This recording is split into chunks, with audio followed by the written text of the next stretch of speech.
Oke, kita bertemu lagi. Pada bagian kedua ini, kita akan membahas mengenai generalized variance.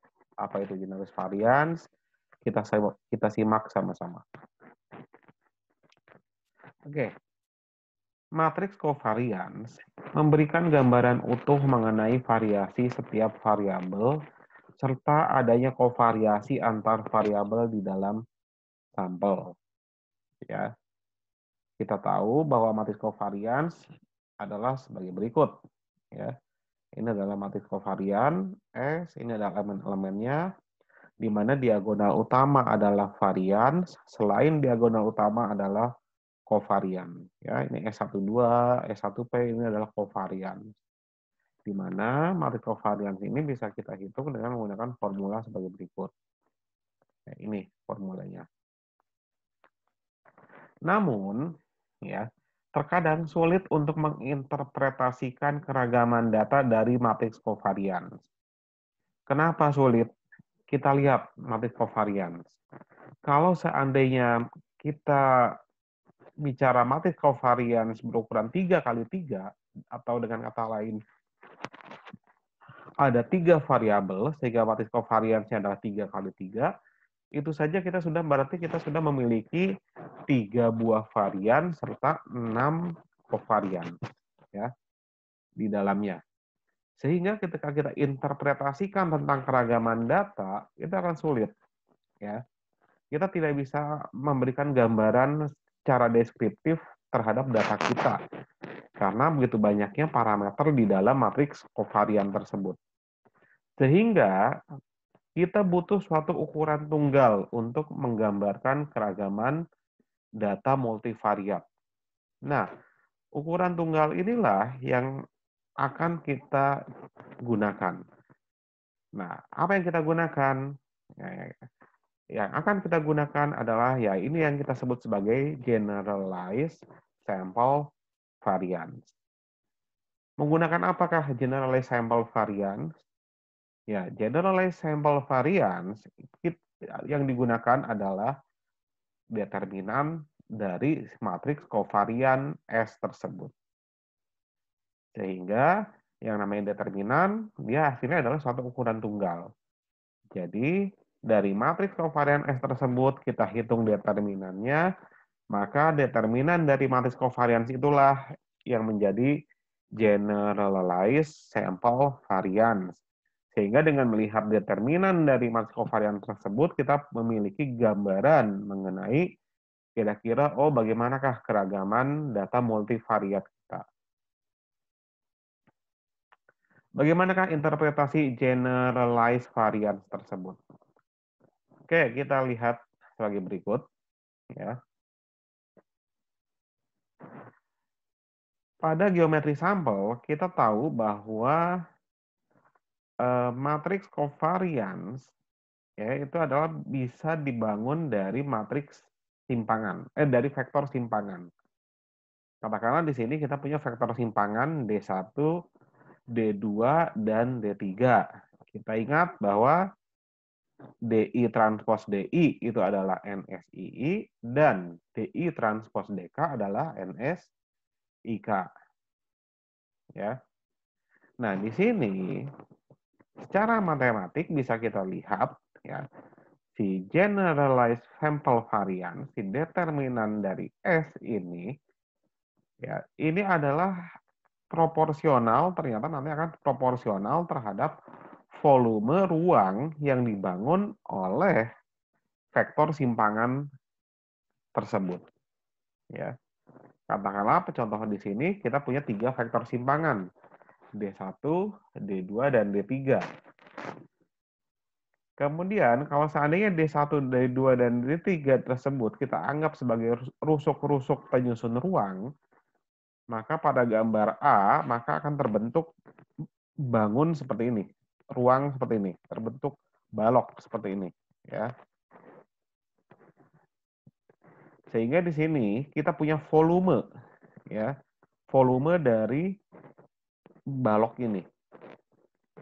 Demikian juga pada gambar B, di mana D1 dan D2 dan D3-nya di sini berbeda, agak berimpit antara D1, D2, dan D3-nya, sehingga bangun yang terbentuk menjadi seperti ini. Ya. Dan di sini juga dia punya volume. Nah, kalau seandainya volume tersebut kita ukur, maka volumenya tersebut ternyata akan proporsional terhadap determinan dari si matriks kovarian S tersebut. Akan proporsional ya, akan berbanding lurus ya terhadap determinan.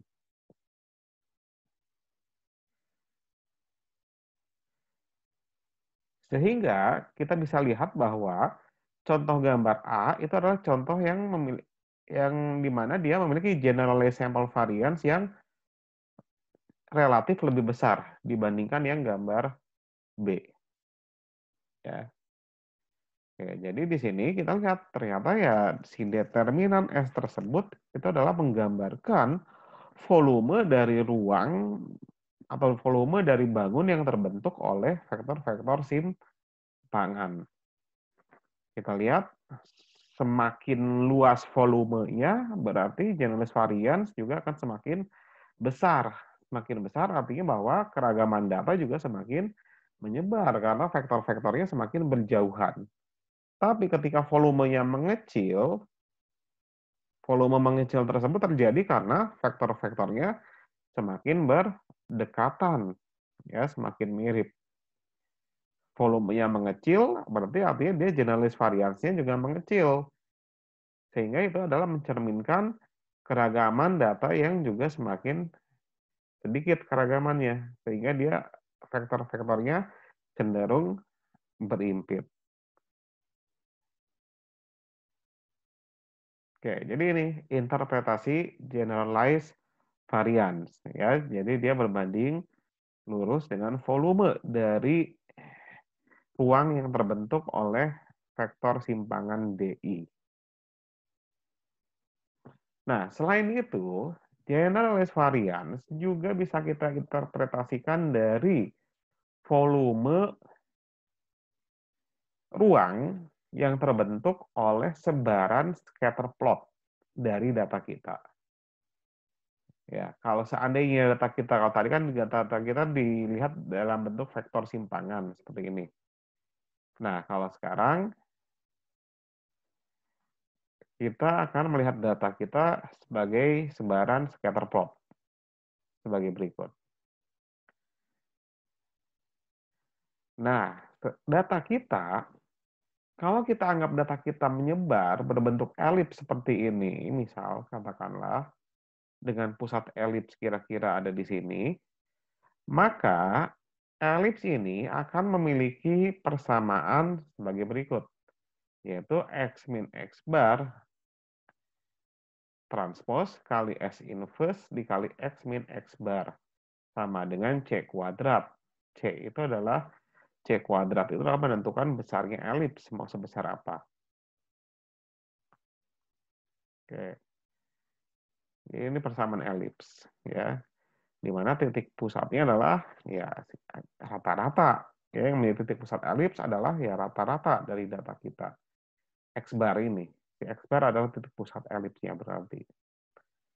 Nah, di sini secara matematis bisa kita lihat, bisa kita buktikan bahwa si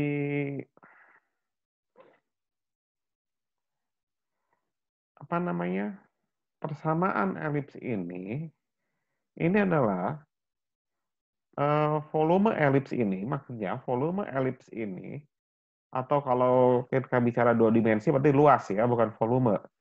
Luas elips atau volume elipsoid kalau lebih dari dua dimensi, ya, kuadrat, itu adalah proporsional terhadap determinan matriks S juga. Ya.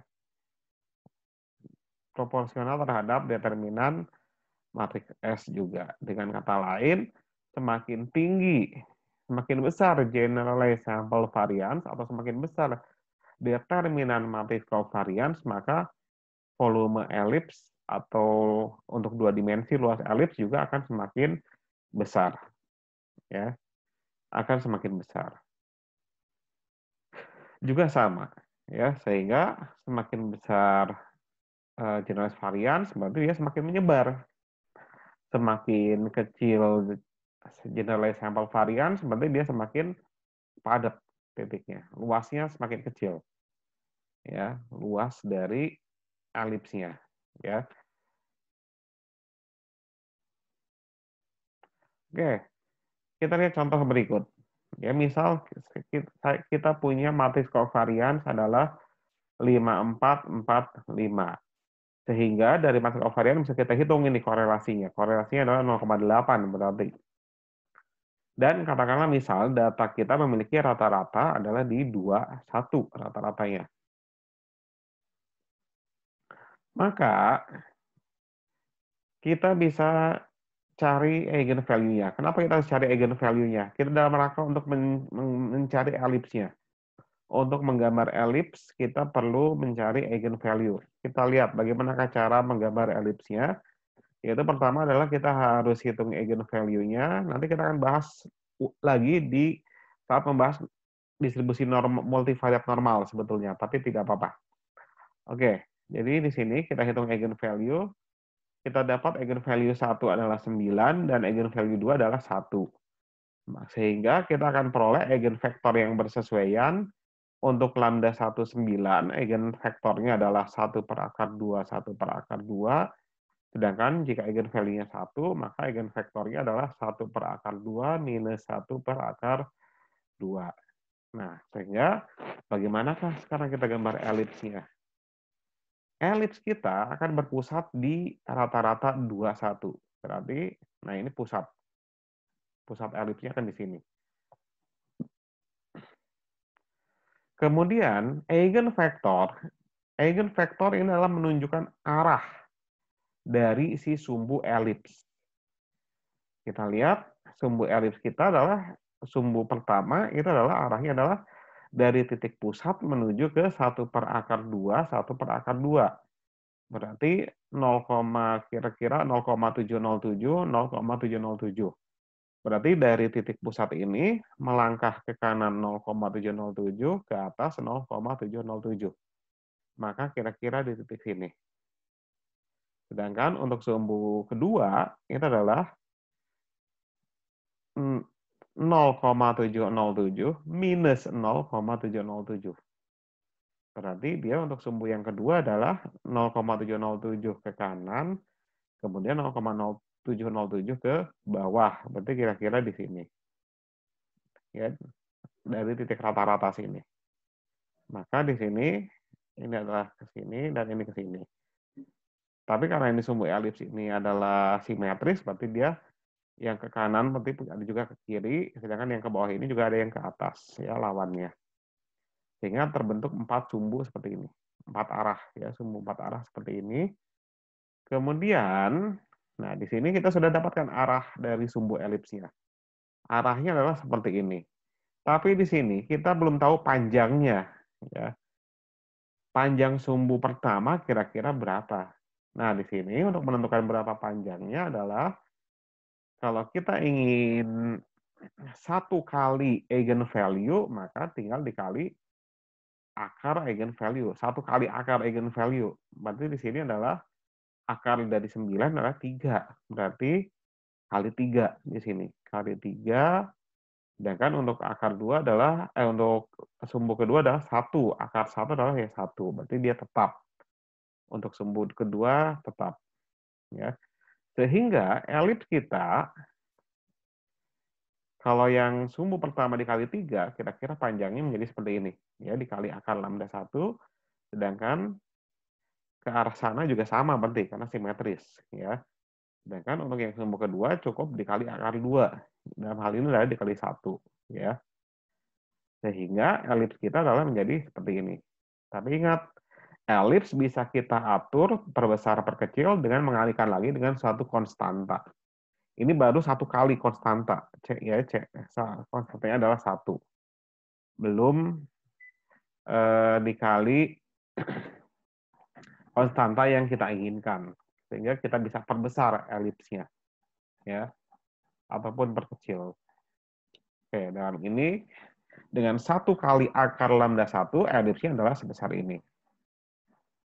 Oke, kita dapat bentuk elipsnya adalah seperti ini.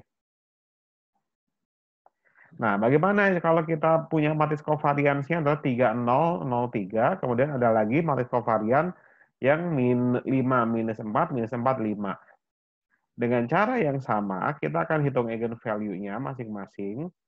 Untuk matriks kovarians yang pertama, kita akan punya eigenvalue-nya adalah 3, 3, 3, kemudian eigenvektornya adalah 1, 0, dan 0, 1.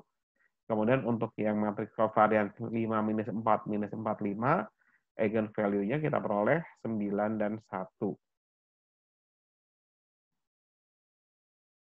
Oke, sekarang kita gambarkan. Ternyata untuk yang pertama, yang 3003, sebaran data kita adalah lingkaran jadinya. Kalau kita gambarkan, ya, berbentuk lingkaran.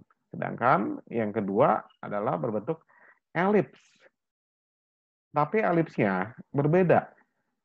Jika elips yang tadi, yang pertama, contoh pertama itu adalah miring ke kanan, maka yang ini adalah miring ke kiri. Ya. Nah, di sini perhatikan bahwa ketiga contoh matriks kovarian di atas itu memiliki generalized variance yang sama. Coba kalian hitung, ya, yaitu memiliki determinan sama dengan 9. Namun, ternyata ketiganya memiliki bentuk atau pola geometris yang berbeda. Yang satu elips tapi miring ke kanan, yang satu lingkaran, yang satu elips miring ke kiri. Sehingga dengan kata lain bahwa generalized variance juga punya kelemahan. Kelemahannya adalah tidak mampu menggambarkan adanya kovariasi antar variabel. Ingat, yang membedakan antara ketiga bentuk di sini, ketiga contoh ini adalah kovariasinya, atau kalau lebih spesifik adalah korelasinya. Ingat, contoh yang pertama korelasinya adalah positif 0,8. Contoh kedua korelasinya adalah 0. Contoh ketiga korelasinya adalah negatif 0,8. Ya. Ingat, kalau korelasinya sama, yang pertama dan ketiga sebetulnya sama korelasinya.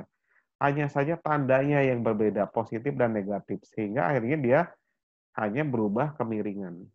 Ya, seperti itu. Nah, sekarang bagaimana jika generalized variance sama dengan 0? Nah, generalized sample variance pada kondisi tertentu bisa sama dengan 0. Generalized sample variance sama dengan 0 mengindikasikan bahwa setidaknya salah satu kolom pada matriks deviasi berikut, ya, matriks deviasi berikut ini, ya, yaitu yang X bar I dikurangi X bar, merupakan kombinasi linear dari kolom lainnya, ya. Atau dengan kata lain, adanya dependensi linear. Atau dengan kata lain, pada data kita yang membentuk matriks covariance kita, itu terdapat hubungan linear pada variabel-variabelnya. Atau mungkin kalian lebih mengenalnya dengan istilah terdapat multikolinearitas. Ya. Contoh, kalau kita punya X 144, 216, 564, sehingga kita punya X barnya adalah 315, maka kita hitung deviasinya adalah menjadi D1 adalah minus 211, D2 adalah 1, 0, min 1, dan D3 adalah 0, 1, min 1. Ya. Dan kita lihat di sini D3 itu adalah kombinasi linear dari D1 dan D2. Silakan kalian coba lihat bagaimanakah kombinasi linear hubungan antara D3, D1, dan D2. Kalian temukan. Ya. Yang jelas D3 adalah kombinasi linear dari D2 dan D1. Oke, karena D3 adalah kombinasi linear dari D1 dan D2, maka determinan dari matriks S-nya akan sama dengan 0. Kita lihat, kita hitung, terbukti sama dengan 0. Ya. Nah,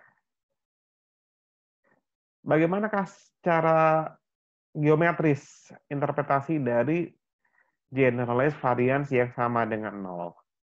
Nah, perhatikan sebagai berikut. Kalau seandainya ketiga vektor simpangan D1, D2, dan D3 tersebut kita gambarkan pada ruang vektor, maka dia akan menjadi seperti ini.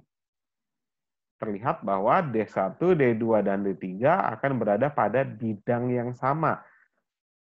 Berada pada satu bidang. Jadi D1, D2, dan D3 akan menjadi membentuk suatu bidang datar, bukannya membentuk suatu ruang. Ya. Dengan kata lain, D1, D2, dan D3 adalah volume ruangnya akan sama dengan 0. Ya, kayak kerdus yang dilipat sebetulnya. Ya.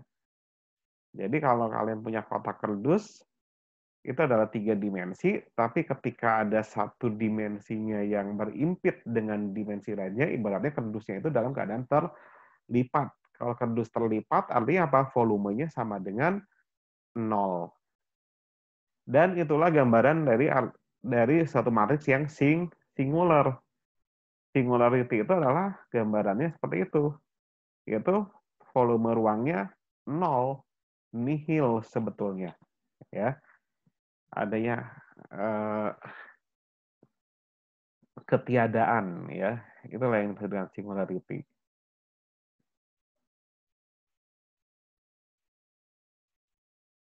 Oke, itulah bahasan kita untuk pertemuan ketiga ini. Ya, kita sudah membahas tentang geometri sampel dan juga membahas tentang generalized sample variance.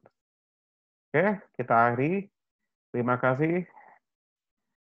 Assalamualaikum warahmatullahi wabarakatuh.